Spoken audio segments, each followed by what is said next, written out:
record these so that they could be used later. We know they're very important. We've gotten a lot of feedback about that. Both they will be available on Sisonke and then also at the University of Pretoria's or data science and social impact groups.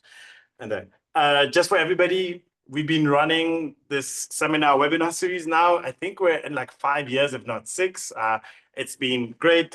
This year we did kick off in July with Prof Judy Gichoya, who was also a visiting professor at the university for 3 weeks. So she gave 2 seminars, I think one at the health sciences faculty and then another one at the engineering faculty, which were both very interesting because you can then look at kind of the same thing, but from 2 different kind of points of view in different ways. And today, continuing this collaboration between health sciences, Sisonke Biotech, if you don't know, like a grassroots organization on health and AI across the African continent, and then ourselves at the University of Pretoria at Data Science for Social Impact and the African Institute for Data Science and AI. We're doing another year of these seminars. And today we have Mary-Anne or Annie Hartley, a great researcher. And she's really, I think in this case, I've enjoyed understanding more and more how you can actually create tools to do better evaluations for LLMs or not even LLMs, for AI actually, in thinking about health and the tools actually being useful. It is sometimes very concerning if we don't think about these. She leads the Laboratory for Intelligent Global Health and Humanitarian Response Technologies called LIGHT. It's an international research group based at EPFL, Department of Computer Science, and Harvard at the T.H. Chan School of Public Health, with satellite presence in Ashoka University in India and the C4R in Rwanda.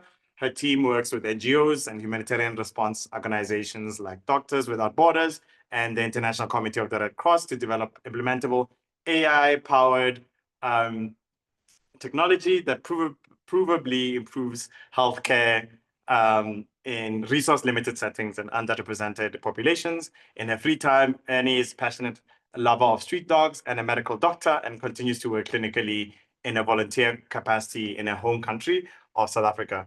It is great to have you, Annie, for this. I will deal with just some background stuff just to keep on getting people here who might have gone to the other space, but you can take over. I think you can aim maybe like for, I don't know, 35 minutes. I don't know if that's fine for you, but so that we can have that Q&A time. And I think it's probably going to be a big thing. Sounds good. Thank you so much, And I can see your screen. for awesome. Okay, thank you so much, and thank you for also manning the Zoom issue. So we do want as many people online as possible because I'm not giving a presentation today. I'm giving an invitation. And so it's quite important that we get as many people as possible because I really want to be as useful as possible in this session today, because we have such a very valuable and mixed group of people and these kinds of convenings. When just think about how many people's time every single hour of every single person here, if you really had to pay for people and to pay for people's salary for these kinds of convenings, how valuable is that, you know? And it's about making these kinds of convenings something where we can really be constructive and get that expertise and distill it into the technologies that we have. So today I'm going to be speaking about a few technologies that I hope will be helpful to the community, both from a medical perspective for those who are doctors, but it's actually also an open call for people who are coming from various walks of life and maybe in, let's say, an expert network in pharmacology or an expert network I saw in the chat there, also from obstetrics and gynecology, or maybe even medieval literature if there's someone over here. It's an open call to get your expert networks together. Okay, so now that you have some of the background and you have my intention, I've already been introduced, but the 2 main technologies I'll be introducing today are Meditron and MOOVE. And it's really an invitation to join the MOOVE, which is this initiative. And the aim would be to make an AI chatbot for the South African clinical setting. But I would even like to go further and say that it's an open call to anything, right? So what is Meditron? Just get these like names kind of set down. Meditron is not just a pipeline, not just a model. It's a pipeline to make models and specifically to co-develop them. You can see the theme that I'm trying to get here. where we are co-developing tools with the experts that are going to be used them. And this is for LLMs and other kinds of AI tools as well. And we adapt Meditron to medical knowledge. So this has got a medical theme, obviously, because we're speaking about Sisonke here. Oh, and by the way, I thought it'd be interesting to also know that I'm very happy. I think I should. I need to mark this as something that I really am happy about. University of Pretoria is my alma mater, so I stop here to say thank you for Kosi, because it's really nice to come back to UP to Turkey. Yeah, it just came to my mind. So because this is Sisonke, and want to make sure that this has got a medical feel, also making sure that I highlight the medical part of what we're doing. So the MOOVE is then a platform that takes these models, and it stands for something as well. It's called Massive Open Online Validation and Evaluation Platform.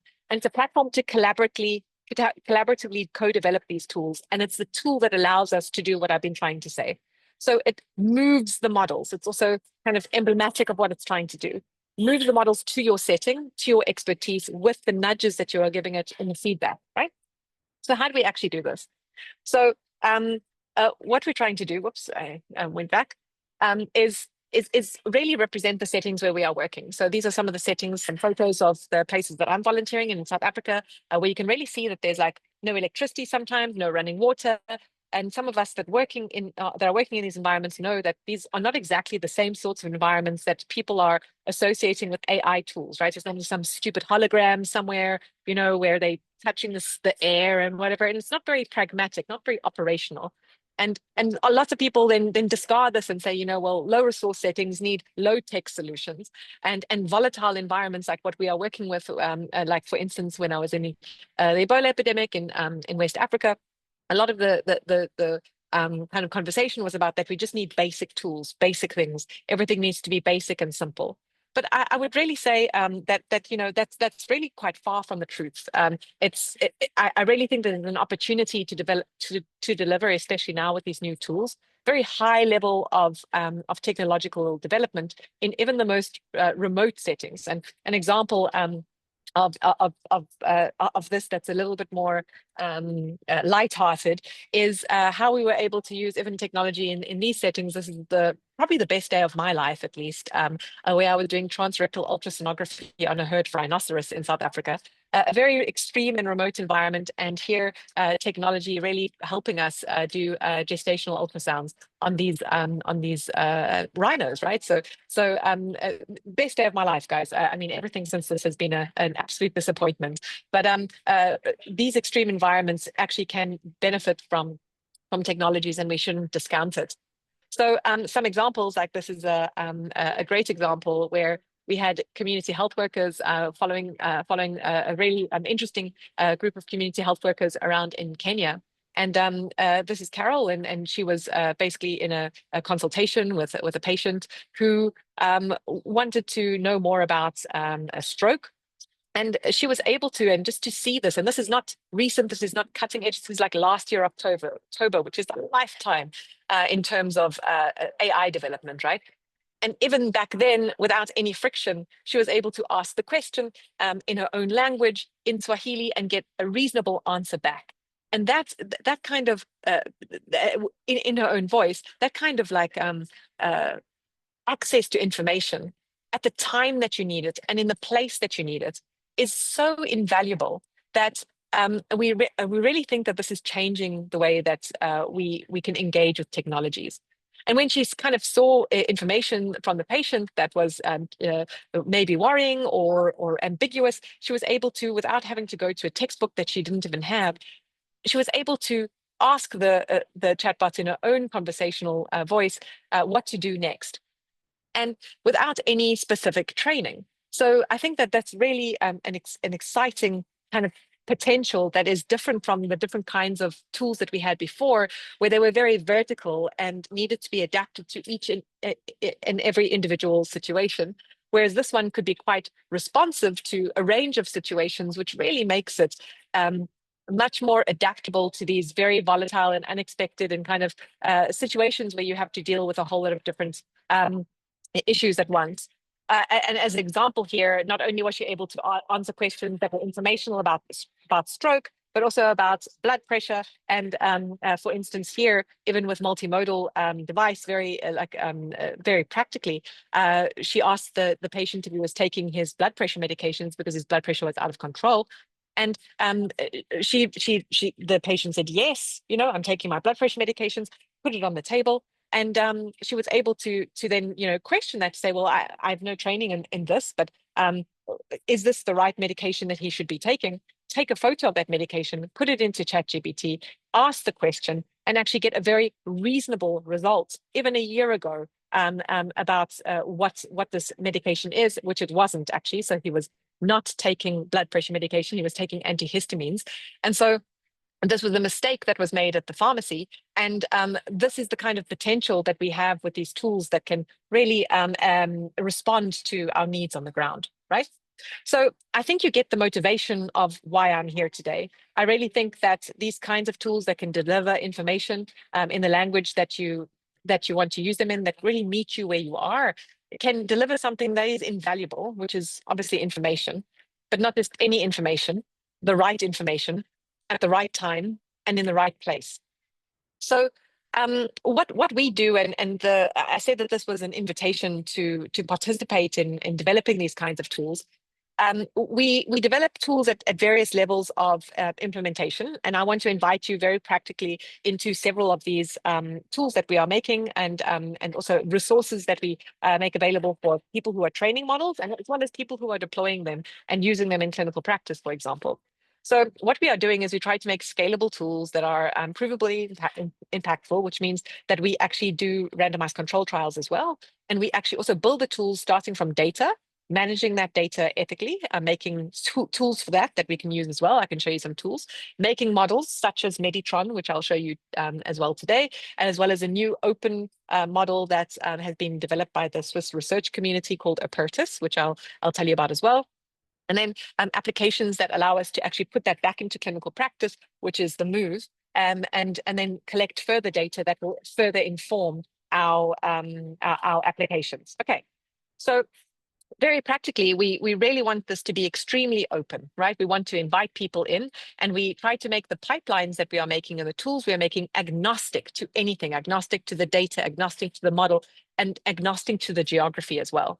So when we are doing our randomized control trials or testing our tools, we don't just make a trial, we make something called a platform trial. So this is an example of how we try to invite other people in with different use cases, where we make a template for a trial that can actually be perpetually expanding and can cover any number or combination of countries and use cases by adding in these annexes. It's a special kind of trial architecture, rather, that is agnostic to the use case, but that kind of follows a certain principle of making sure that there's a cohesion between how we are testing these tools.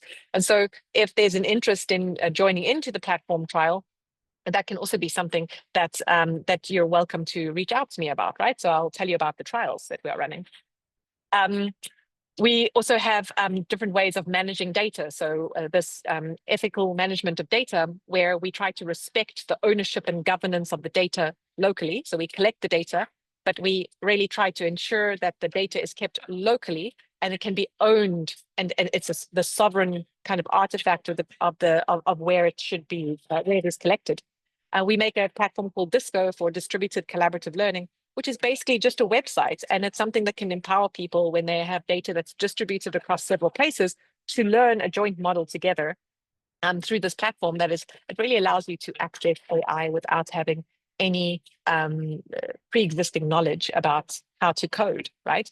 And to train models without needing to kind of traverse that barrier that takes several years.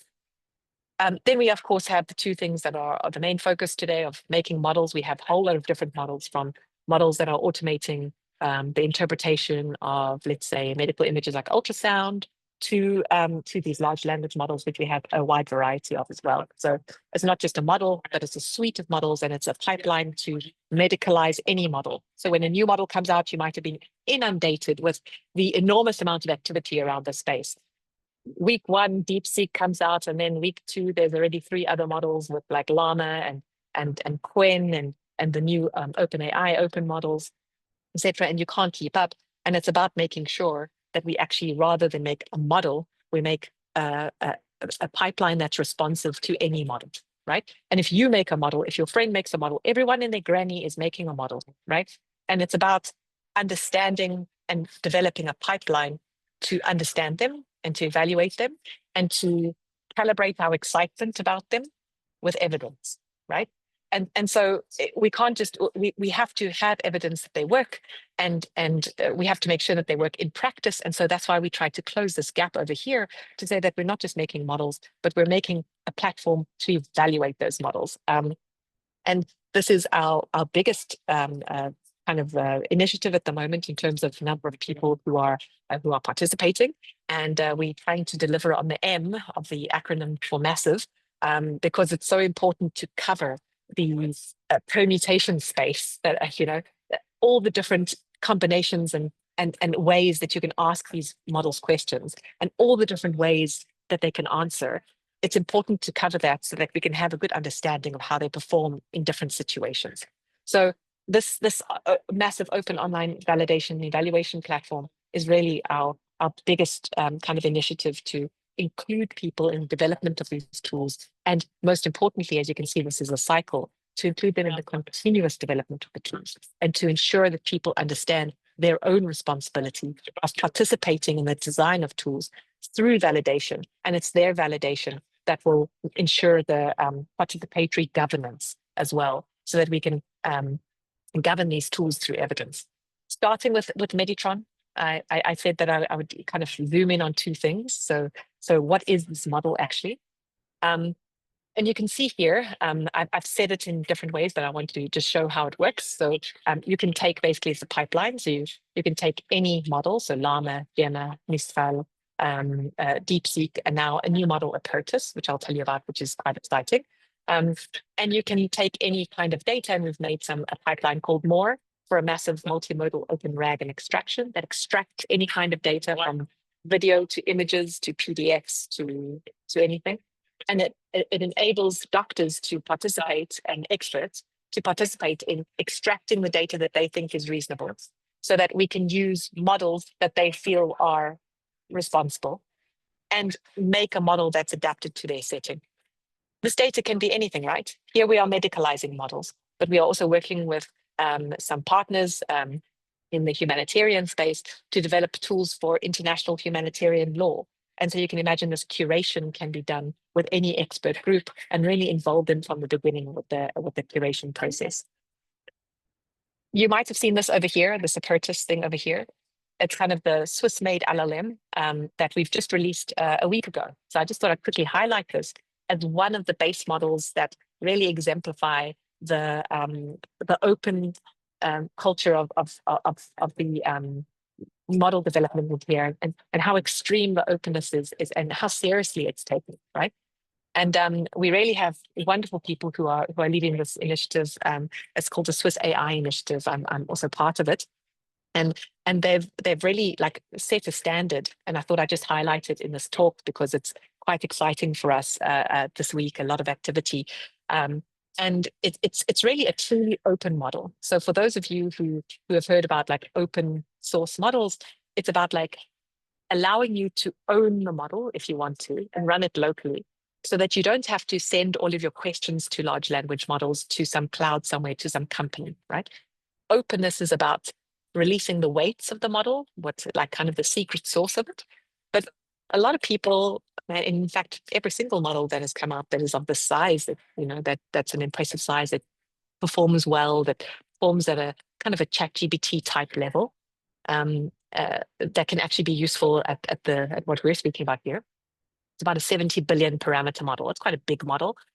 But it's very small in comparison to these juggernauts like ChatGPT, but big enough to actually be quite performant if you make that data mix really nice and high quality, right?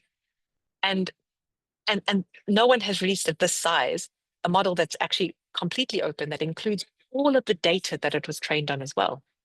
Now, why other people don't release the data that it was trained on? So over here, when it's really like open training data, this is actually the most unique thing about it, right? Is that most people are training on naughty data. They know that they're training on copyright data. And what this has actually changed the standard on is by releasing the data, it shows that they've really made an effort to only include data that is legally compliant and that respects something called like these copyright signals as well as opt-out signals. So like when you go to a website, there's this robot.txt file that contains a little signal that says, hey, I'm not for training on, I'm copyright, I'm opting out, don't train on me. And this effort to train this massive scale model, which takes months, right? And it's a huge effort with a massive amount of compute behind it, infrastructure that was supported by the Swiss government as a public good. This effort was to really make sure that this data was respected and that we can finally be legally compliant with this famous EU AI Act, for example, that sets out this very high level of transparency. So a great kind of setting to start out with if you are interested to kind of explore the space and to explore our model. There's an open call for evaluation on the MOOVE and that we're leading in our lab. And if you wanted to test it for your setting or make your own apparatus, we're happy to do that. If you gather your network together, we could eventually take an apparatus, Sisonke, for example, if that's the case, and make this model with you and adapt it to your setting. We make all sorts of different kinds of models. And in the medical world, we call them Meditron. In the legal ones, we've called them Legitron just for fun, but you can imagine that we can have something for pharmacy, Pharmatron, or whatever else you want to say. And they can come in all different shapes and sizes from 2 billion parameters, very small models. It's about the size, in terms of the size of the brain of the model, where it's like connections, right? Of like synapses in a brain. And if you kind of do some equivalence between the synapses in the brain and the parameter size of the model, it's about the size of 2 houseflies or honeybees, right? It's very small brains. Versus here where it's about the size of, I don't know, I think it's about a cockroach or something, I'm not sure. But let's say that it's still quite a small model, but it can still fit on a very affordable server inside of a hospital. So these are the different, that's kind of the sweet spot that we are going to, because going above this makes it a little bit less accessible because you'd have to have a lot of money to host the model yourself in a hospital, for example. So various shapes and sizes from phones to servers. And we can also do multimodal adaptations where you can drop an image in just like you do with ChatGPT. This shouldn't be surprising in terms of its ability, but what we're trying to do is to make it adapted to different settings, and especially to the African setting where I'm working most of the time. So how do we adapt it? Well, you obviously guessed right that this is the MOOVE platform, and I'll show you how it works very directly. But what we're saying here is that the data that if we want to adapt it to our setting, you could just come and say, well, why don't you just train on data from Africa in general, and then you've got a model that's adapted. Well, if you work in this space, you would understand that a lot of the data looks like this, right? And even if we took the time to digitize it, would we trust it? What is in here? Do we understand the handwriting of doctors, right? Even if we take the writings from that represent the African medical context and that are digitized, they generally are in like PubMed or something like this. Less than 3% of PubMed really represents the African setting. And it's highly selected cases that are perhaps extreme or like studies that have been done in unnatural kind of environments. And it doesn't really represent how we work and where we want to go and the ambition of what we are trying to achieve in healthcare in different settings. So if you have imperfect data, you're going to have an imperfect model. And that's just a reality. And so the MOOVE is an acceptance that we can't change that. And that's okay, right? We'll never have a perfect model. And that's just the status quo. And it will never change. And we should never think that it will be perfect. We will just have a less imperfect model if we take the time to adapt it and nudge it. And this kind of adaptation through use and using the model with vigilance when it's not perfect and understanding where it fails and then nudging it with those failure modes. that creates this adaptive model that we are searching for. So what we do is we try to make the model as good as possible. We make perhaps guidelines from the different countries we're working in. When we're doing humanitarian settings, we try to get the guidelines from there. And then we use this MOOVE platform to solicit people's information and adapt it through critical use to make these context adapted models. And this is what I would like to invite you to do. And we can do this with Meditron. We can also do it with a general purpose model like Apertus, which is the one that I showed you before. So what we do is we kind of, what do we nudge it with? Well, we could just nudge it with some medical exam questions, and we say, how good are you with these medical exam questions? And maybe from these are already like a few months old, you know. I don't even pay attention to them anymore because I don't take that much value from them, because, you know, it's great. It's doing very well on the USMLE exams, for example, medical licensing exams. The average human gets about 60%, so it's already outperforming them. And this is wonderful, and it's a good indication, but and it even was on par with GPT-4 at the time. But we have to remember that, you know, when a measure, which is like the outcome there, which is a multiple choice question, is the target, so A, B, C, or D, you know, it ceases to actually be a good measure because it loses its value.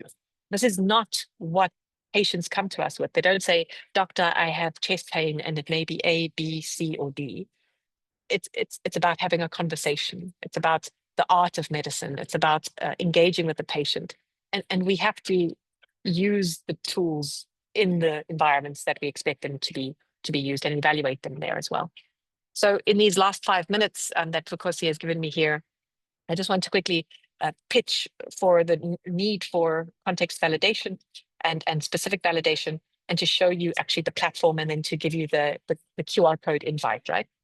So we know in South Africa, if you're a South African doctor on the call, we know that we have specific kind of pathway to healthcare. And actually a large percentage of people first seek care at traditional healers, who are actually really a cornerstone of society in many places across Africa, but also in South Africa. And people just have a different pathway to get to their healthcare. They maybe stop along the way, getting like different kinds of, this is outside the hospital I was working in, different kinds of treatments and herbs, and they also pick up different ways of understanding their healthcare along the way, right? Which are semantic, to be clear. Like if you actually read over here, this was in Cameroon. There's something here, I can't see it now, but it's worms of the woman. It's listed as a specific disease. Never heard this in my medical studies, but this is in this place how people are ver de femme. There we go.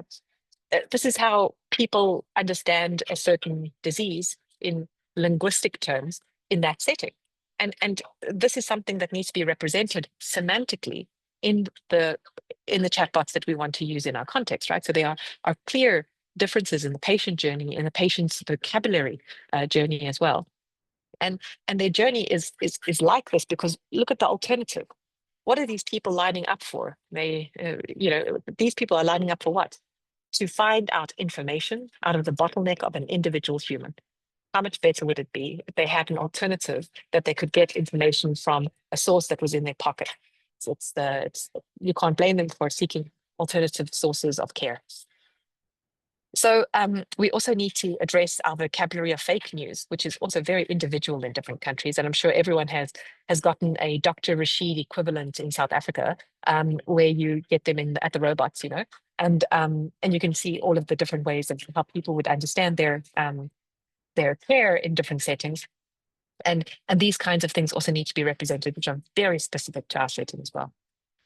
So how it works is we ask people that know about these specific things to gather their colleagues. So we really want experts, like why I'm here with the group of experts on this call. And we ask them to ask the chatbots difficult questions that are hypothetical in their sense. They know them. They can understand what patients would be asking them. And then to critically assess those answers. And in the process of critically assessing them, let's be clear, it's not just about making a better chatbot. It's also about calibrating our experts' understanding and vigilance of when the chatbots fail. So this process is not just like giving into the model and letting it go away. Actually, we've gotten a huge amount of positive feedback from all the doctors who are participating to say that I over trusted them before, or I was far too skeptical before, and they are actually more capable than I thought. And now I know how to double check them. And so it's a really valuable process to both co-develop your evidence base, right, and co-develop your vigilance as well as making the model. And indeed, the reward that you get at the end is you get to know how your model is doing. So you get to publish your results, and we've got several groups. It's your data, your model. We are not a company. We are an academic institution, right? So as soon as you finish, you can publish your stuff, and we can give a model back. We just need enough meat to give back into the model to actually make your own model. So you do need a big network. So I'm going to put this over here. I hope that people can register and take this. I'll leave it up later for when we are doing the questions, and you can come back to this QR code. But in the meantime, I want to just quickly show you. It takes a few minutes to show you what you are actually doing on the MOOVE, and I want to leave it with that, right? And we can speak about. I'm going to prompt some question kind of things, so you can just, before I show you the actual the actual platform, I want to just prompt some questions from you in the community. We are not just doing hypothetical question testing, right? So if anyone is interested in the crowd to understand how we take this all the way to randomized control trials with the platform trial, ask me. I've got some slides here I can show you. It's an open invitation. If people are interested in how we are doing our data management with Disco, I've also got those slides here. You can ask me, and I can just show you how it works. We can go to the to the tool that you can use. And so if we just go over here, I think I have to, yeah, sorry, I just have to connect. Oh, no. It's over here. Cool. So this jointhemove.org is over here. And it's simply, as you can see, I've just connected. And what is it? It's a website, right? Very easy and straightforward. And it stands for, again, massive. And Annie, Yeah. I think we're only seeing your slides. So I think you have to change where your share is now. Yeah. Thank you so much. Okay, will do. And I've just done it now. Very good call. Thank you so much. So you should be seeing it now, right? Perfect. Good, thank you. So you can see here that the MOOVE is basically standing for this massive open online validation and evaluation.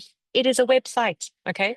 And it's as far as open, I have to say that that's a little bit, it's not 100% true, because it's not open to the public. We don't have some, random teenager in some, in Lithuania going, okay, this is how you should treat diabetic ketoacidosis, right? To be clear, this is an expert platform. It's open to experts, and you can see I'm logged in, right?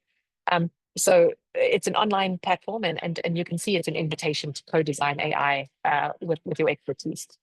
Collaborative platform where you can come in and share your knowledge without any knowledge of AI and align the models. I think we've gotten this. I kind of like beat this idea quite a few times. I'm sure that you get all of the values that we have here: the transparency, the real world testing, and the many people who are using it. And that you can have any model in here. We have a few, but we also obviously test GPT and Claude and all of these jobs, right? So you can see here, and very practically what you do is you come here, you ask a question, what is diabetes? This is a stupid question. You should ask a question that is more valid to your setting, like, I have a patient with diabetes in this setting, and give some context about what specific resources you have, and how you can treat this patient in that setting, for example. And if it's not medical, if you're pharmaceutical, or if you're in the legal field or anything else, you can imagine that you would get this kind of calibrate your expectations accordingly and choose your models, which you can see over here. Settings, I can choose my models. And here we've got several models with GPT-4 and 5, DeepSeek, Claude, anything you kind of want. You can switch them on and off wherever you are comfortable sharing your data with. You get two answers. They are anonymized. You don't know which model is answering which. And it's similar to what you've seen in GPT and others, where they ask you to say which one you do prefer. You can come here, and it's just about making this available. You say, well, that's wrong. You should have rather said this. You can save it to make sure that that's captured. And then you can give like granular feedback with evaluation criteria that mean something to you. And then you can kind of say, well, this was good, and maybe it was still harmful, but it was actually fair. But blah, blah, blah. And you can kind of see, you know, it was not clear, it was clear, it was not empathetic, or anything else that you care about. You can also do this with images, with anything else, and you can put your feedback over here. I'm not going to submit because this is live and there's many, many different people who are on here. And you can actually go and see with your results absolutely immediately. This is a quick sprint that was being done by a hospital in, this one is in MOOVE in Switzerland, but we've got it in Kenya, in Ethiopia, in different places. And then you can come and see all the different, how the different models compare to each other. So here, for example, is Meditron. And here next to it is Meditron SHUV, which is a model that we've made from the data that was captured during the MOOVE process, right? So you can see how it improved from 4.3 to 4.4. And it's actually doing really well in comparison to some others, right? So really nice to see that these small models that we are making are actually competitive and even sometimes better than frontier models from GPT-4 and 5 and Gemini 2.0 Flash. So you can see here that if you compare them, you can also see head to head which people prefer and how valuable contributing to this environment with your small contributions, these nudges that push the model into something that you would prefer, actually results in a preferable model. And here, after blinded testing, you can see that people prefer the new model that they've developed themselves 70% of the time, right? So there is value in doing this, and you can move models, right?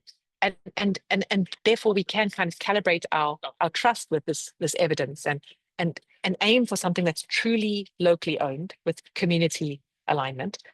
We can play a role in this, and we should. And this kind of expert validation allows us to co-create models and ensure that there is accountability where transparent public oversight means that public has to participate.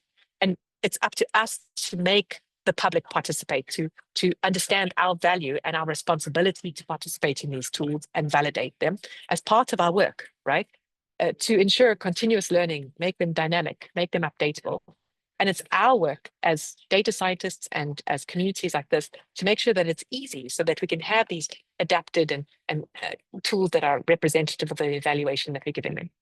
I'm going to stop here for questions, but I do have some cool, if you are interested, some results from about 500 MOOVE users about how they changed before and after. I was going to say, you still have 3 minutes, so you're doing well. That's good. Okay. So if I have 3 minutes, then I'm going to show this to you, and so you can like have some food for thought. But I hope everyone is thinking about questions. So if you've got 3 minutes, then it's fine. So here you can see that we did a little survey, like, okay, people that used the MOOVEs. There were like over 500 people in the survey, and we said, how did it change the way that just being involved in the process of evaluation? It doesn't necessarily have to be the MOOVE, but this is before the MOOVE and after. And you can kind of see here, I kind of just made it sparse so you could just be focused on the main things. But just look how it shifts, right? So it says, how often do you use AI for clinical decision making? Before the MOOVE, we had a whole lot of people who never used it at all for clinical decision making in the blue and the red over here. And then there was this shift after the MOOVE that they used it a lot more in clinical decision making. So there's clearly a value to the skeptics that like say that this is not useful at all, to people who actually do feel that once you engage with the tools, that there's a utility. So that's an evidence-based, like now that I've been exposed to these tools in a systematic way, I feel that they can be useful, right? And what's interesting is that when you say, how much do you trust these tools, from not at all to more than a human, after engaging with these tools in a safe space that improves their vigilance, there's also this shift from like less, where you've got like a lot of red and orange here, to more, where you've got like people with more kind of in the green and purple space, right? And it just shows how people can develop their trust with evidence, but you have to give it to them, and you have to give them the agency to make it themselves on their own terms. That's in a way that they engage with. And the most important one, I think, is what level of critical review do you give AI outputs? And you can see here that luckily this also changed. And when you give people a way to evaluate models and to evaluate these tools in a space that they feel is evidence-based, it went from actually also not very much to more. And so we had more use, but we also had more vigilance and more oversight. And so I just think that these kinds of approaches are really can have a real positive impact on on how we are using tools responsibly, as long as we are incorporating people into the full process of the design. I'm going to stop here and open for questions and anything else, and I'll leave you on the QR code as promised. Okay, cool. I did put the link in the chat anyway, for join MOOVE, join the MOOVE. I think, yeah, that's great. If you want to ask a question, please just raise your hand, and then I'll acknowledge you, and then you can ask your question in the space. Just as that's going on, maybe a question about especially for the models that are hosted in other spaces, what's the impact on the need of computing power and do you kind of foresee maybe also having something with the MOOVE being kind of locally deployed? I know it's open source, but an easy that I can run it maybe with llama.cpp or something on my own computer. Yeah, so absolutely. So first of all, MOOVE is a place that you can access models, right? So and you'll see that I've changed my slide to highlight another opportunity and how you can access these models. So first of all, MOOVE is just a website to access models.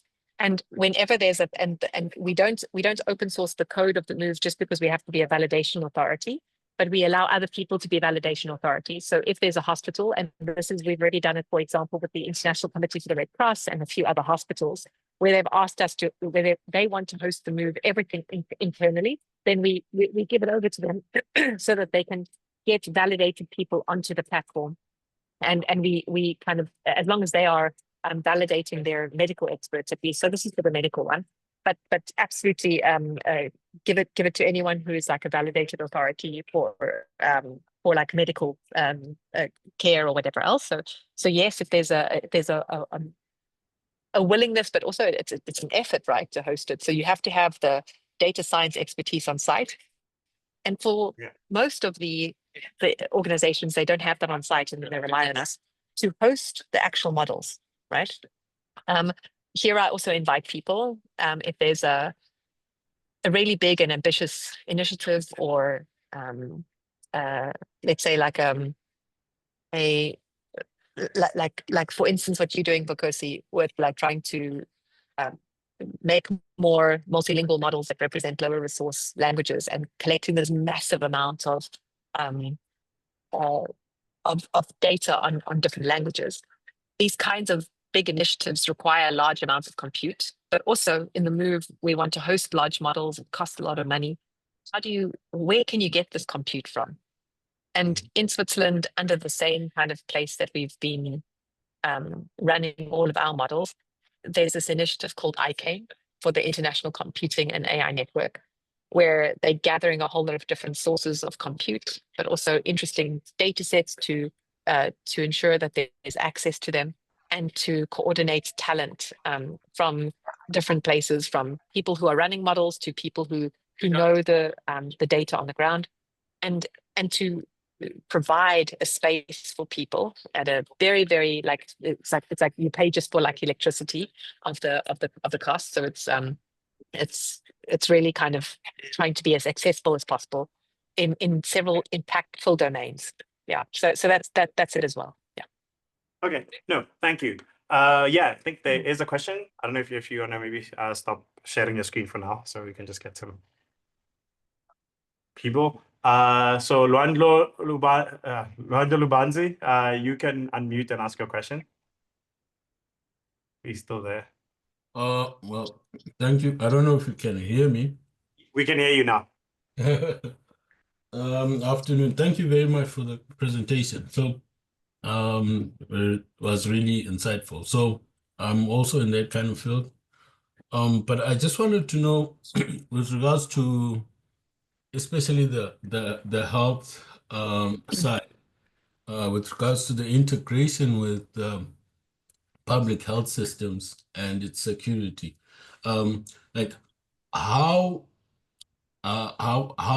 do we integrate it with the public health institutions, which I think have got access to the biggest data set when it comes to health data, and as well as because at some point you have to kind of not breach security, but kind of blur the lines between privacy and actually keeping it compact. Like, for example, during the COVID crisis, where you needed to have access to health data fast.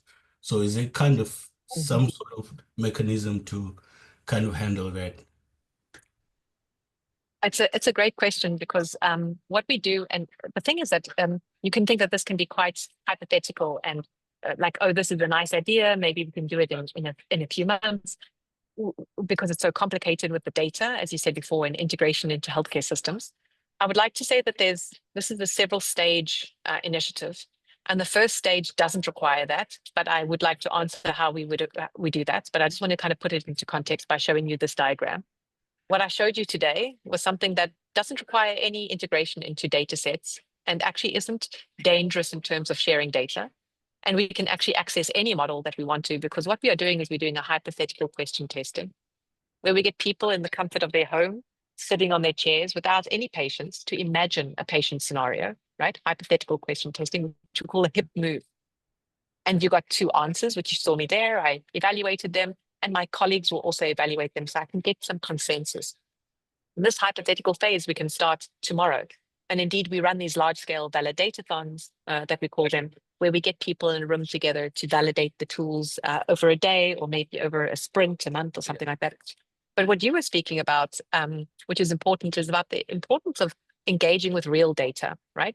Now we can do retrospective data, which is what you said, which is actually really hard, right? Retrospective data is hard because patients haven't specifically consented for it, but the data is lying there.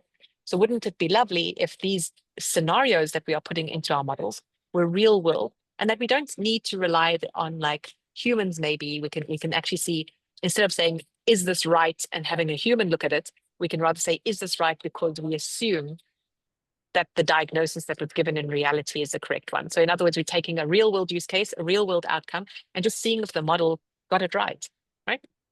And here we do something called, we actually go into retrospective data, but also prospective data, where we are running trials as well.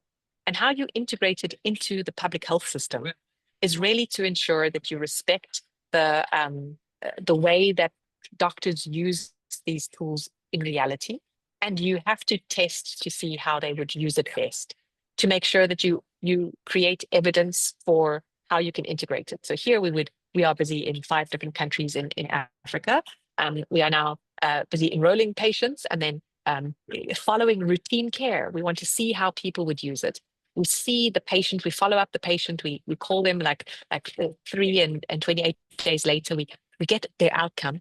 And then we retrospectively ask the chatbots, what would you have done as a counterfactual? So we can see like what they would have done with real world reality stuff, you know, like not just here. And then we can go a step further and actually integrate it into care in the way that we feel that the doctors would use it. And this is part of that platform trial I was telling you about, where we can adapt this to any use case, and we can include the chatbot inside of the conversation, see what it did do in the conversation, and compare routine care and care that is affected by a chatbot. And that becomes a randomized control trial. How do you really integrate it? Well, it's about creating evidence. And we are working with the Ministry of Health in Rwanda, as well as with the Indian Council for Medical Research, who are really, they've got fantastic leadership in how they are thinking about integrating these tools into routine practice. And a critical point of what they found, right? So I rather report back to you rather than me providing you with an answer, is ownership of the models, making sure that there's a clear validation process so that the authorities have something to say, well, I'm going to choose this chatbot over that chatbot, for example, having a trade-off, having evidence of what works where, how well it works, what to communicate, and to ensure that it can be owned and housed in a place that is safe for the data that they are going to be using. Ownership, control, and evidence are the things that I feel is the most important answers to your question. I see Zardis. I hope I answered your question though. Okay. Zadas, you can go ahead, and then Okay. I think there's maybe two questions. I mean, one question on something. But yeah, Zadas first, and then we'll go to Prof Straw after. Zadas? Hi, Ani. Sorry, I just have a few questions or a few concerns when I hear this, because I mean, I'm coming from the private sector. So obviously the first thing is data cross-region or cross-border, where that model sits and what you do with your patient data. Exactly. I mean, that remains a concern unless you start lowering your ethical restrictions around that data, like your POPI and so on. The other concern that I have is what do you use for QC or validation? Because eventually, especially if after you've you've done your initial validation, you start implementing it, there will be a sort of drift as you keep on getting more patients. So what's the process for keeping that QC of the model, making sure that the model stays relevant with the demographics that it's using? Yeah, so I would say, just to answer your second question quickly, the MOOVE is really meant to be a continuous validation platform, and we really want to make sure that people understand that process should be made more easy over time, sure, but it shouldn't stop. Model drift and shift is important for all models, but particularly models that can answer so many different kinds of questions. But for your first one, I think it actually is really related to the previous question. It's not only a question about data privacy, which is the reason why we are making models that are small enough. You saw that Meditron is small. We have enough to compute. We could make a bigger model, right? We don't, because we want a model that really performs well, and it's small enough to be locally owned, so that there is no cross-border transfer of data, so that people can put it in their hospital, and so that ownership becomes tangible, as long as we make enough evidence for people to invest in the relatively small investment that is needed to host models on site or in an environment that they prefer. So I think ownership and optimization is very important, and I want to give a clear example of this.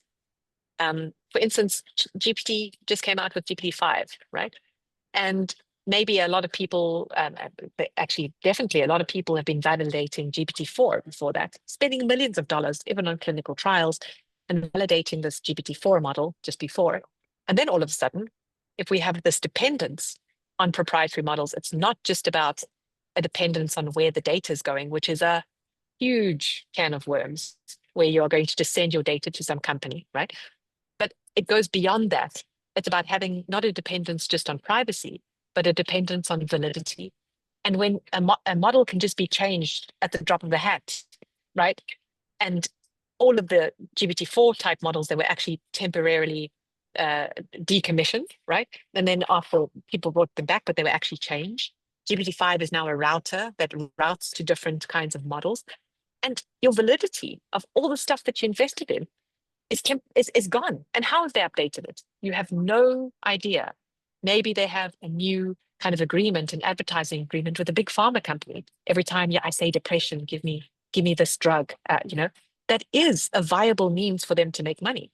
How do you know? Who do you trust? These dependencies are actually the things that make me equally as worried as you. And that's why we need to invest in tools that have evidence, right? An evidence base, and tools that can be owned and deployed locally, so that we don't have to rely on the privacy standards of a company that is out of our control. Yeah. Yes, Prof Straw, I think you wanted to ask a question.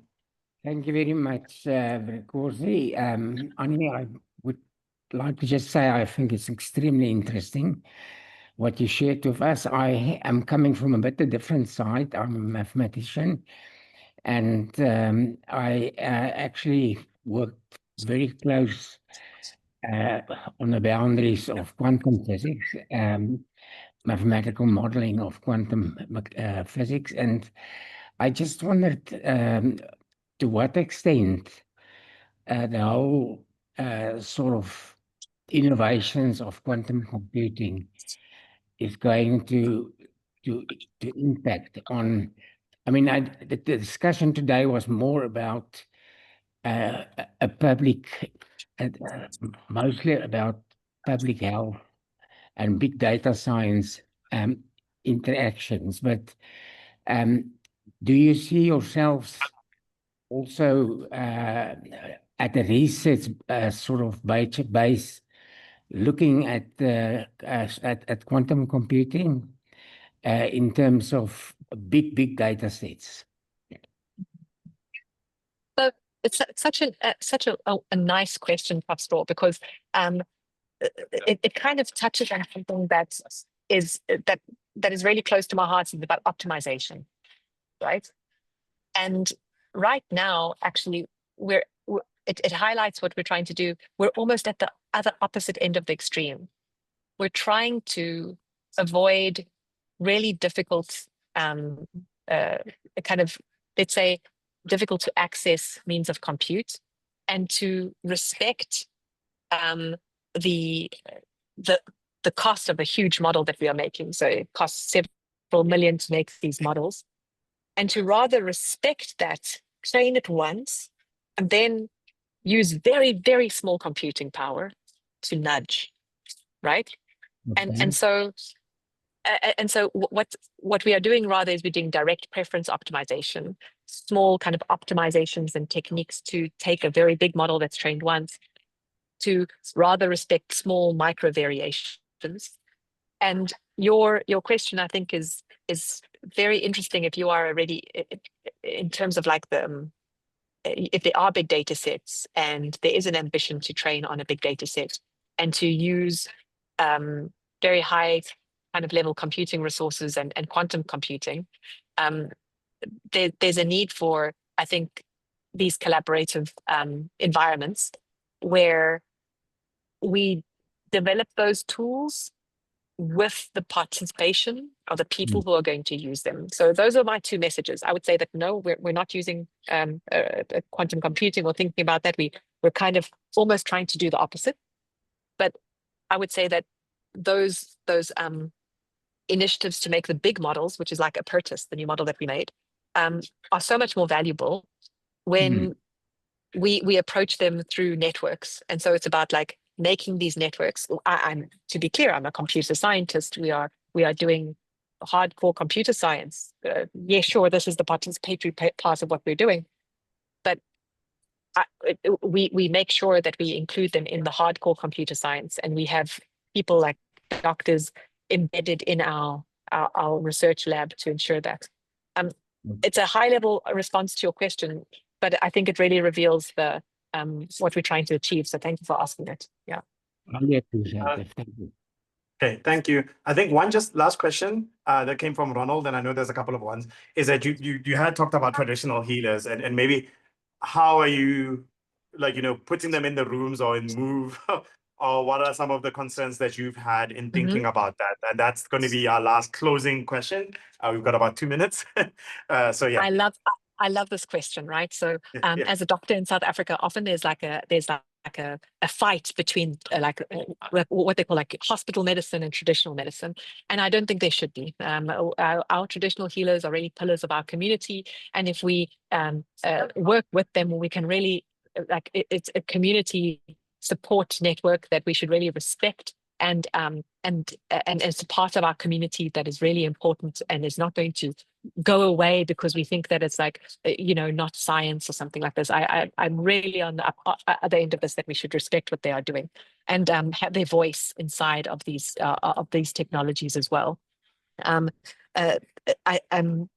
we are starting with doctors as our experts, right? So we say, oh, experts only. Who are experts? It depends on the question you're asking. In the beginning, sure, we're asking doctors because they have organized networks and structures, and we're trying to see if there's like a validity to the actual medical knowledge. But certainly, our experts will absolutely, as we get more networks like this and people who maybe represent these kinds of expert networks like traditional healer networks, to get how they ask questions so that we can make sure that we respond to their needs in a way that allows kind of not only evidence-based medicine into their practice, but also respects the cultural norms that they expect from this technology. So we should expect them to be experts. And I'm really looking forward to, we're not there yet, but I'm looking forward to inviting them into the networks that we are trying to make. So open call. If you have any networks, connect. All right. Thanks so much, Annie, for spending time in between places to whichever way you're going today. Thanks everybody for coming through for this our second speaker for this year. We will have, I think, 2 or 3 more that we're working on. So just make sure in the chat you can see you can sign up for our newsletter, and that's a good place to kind of get your early invitations for this outside, like, you know, being advertised in the public space. So this has been great. And yeah, I think this year we're going deep into health as a way to really, like, you know, get us forward going in this area. So thanks, Annie, and recording will be up later on, and likely with some short reports. So thanks, guys. Bye.